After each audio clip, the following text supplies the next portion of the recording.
Sir Keir Starmer has been left red-faced by a new poll which showed a lack of confidence in his ability to lead the UK in a time of crisis. Respondents were asked to answer multiple questions on how they thought those in power had handled the coronavirus pandemic to date. When asked, who would you trust more to lead Britain through the coronavirus outbreak, more people said they didn't know than backed Sir Keir.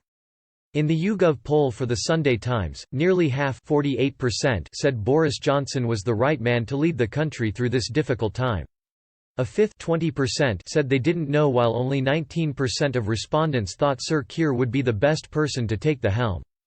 13% said neither Mr Johnson nor Sir Keir were fit up to the task. A total of 1,654 adults in Britain were surveyed on April 30 and May 1. Since being announced as Jeremy Corbyn's successor, Sir Keir has weathered several storms, prompting voters to tell him his honeymoon period is over on Twitter. The opposition leader drew widespread criticism last week for adopting a neutral stance on the Kashmiri conflict. His decision was at odds with Labour delegates who last year backed a motion condemning India's role in the dispute. And as Sir Keir desperately tries to win back the trust of traditional Labour voters, he suffered another setback in poll ratings. Sky News host Kay Burley ridiculed the Labour leader after an Ipsos Mori poll showed just 18% of respondents trust the left-wing party. Sir Keir has been an outspoken critic of the government's response to coronavirus. Last week he renewed his criticism of the Prime Minister in an interview with the Evening Standard newspaper, saying Mr Johnson had been slow at every turn. Sir Keir called for testing to be ramped up to 250,000 tests every 24 hours. And he said 50,000 contact tracers should be deployed to keep the nation safe. But as he prepared to step into his role as leader, he vowed not to pick at any point possible for political point scoring.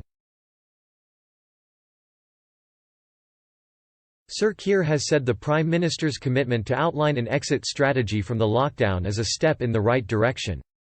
Speaking last week, the Labour leader said, "I've been calling on the Prime Minister to have a plan for the next stage and exit strategy. We've been pushing hard on that in the last week or two.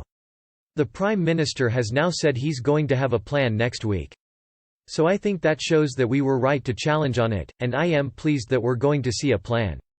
We'll look at it when we see it, but it's a step in the right direction." Last week Labour selected a panel to run its investigation into the circumstances, contents and release of a leaked antisemitism dossier.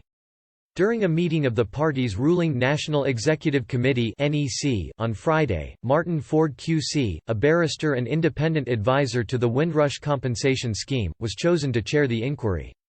Mr. Ford will be aided by a panel of experts comprised of former Labour General Secretary Larry Whitty, Councillor Debbie Wilcox and social policy professor Ruth Lister, who are all Labour peers. The leaking of the 860-page report reignited divisions as Sir Keir tries to reunite the party in the wake of December's disastrous election defeat.